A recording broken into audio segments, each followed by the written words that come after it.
パ販売パート2です。パート1では説明をしているので、その説明をパート1から見ていただけると嬉しいです。パート2では、パックを何パックか開封していきたいと思います。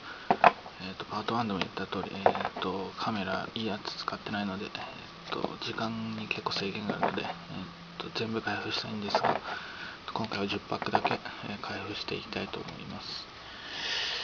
はい、さっさといきます。封入操作や詐欺は、100% しないので、本当信じて買っていただけると本当嬉しいですね。はい。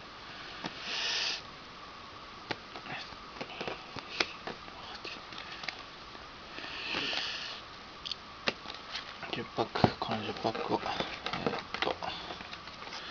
封していきたいと思います。1パック目、日輪です。外れもあるんですが、だいたい400円以上のものばかりを入れてます。このオリパ50パック中15パックが完全ガード、15パックが完全ガードになってます。カゲロウ、エンジェルフェザー、オラクル、ジュエルナイトのイゾルデとマリリン勢何枚かで、15枚ですね。カゲロウとエンジェルフェザーとオラクルは4枚ずつ入ってます。マリリンですね。4パック目、グラスビーズ、これは外れです。円卓です。トリプルですね。気象外しても結構買ったので、気象外してのカードも結構当たると思います。ガントレットですね。トリプルです。ショコラです。4枚ずつ入っているので結構の確率で当たると思いますね。アマテです。グラスビーズ、これも外れですね。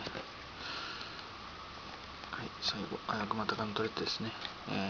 10パックなんで3000円分買ったと考えて、この10パック開封してみたら、多分これは、アドは取れたと思いますね。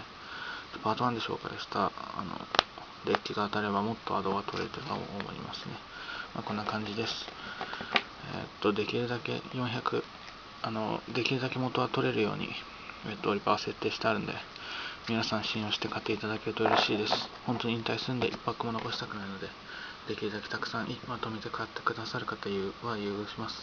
どんどんまとめて買っていってくださる方希望してますね。それではコメント、メッセージお待ちしてます。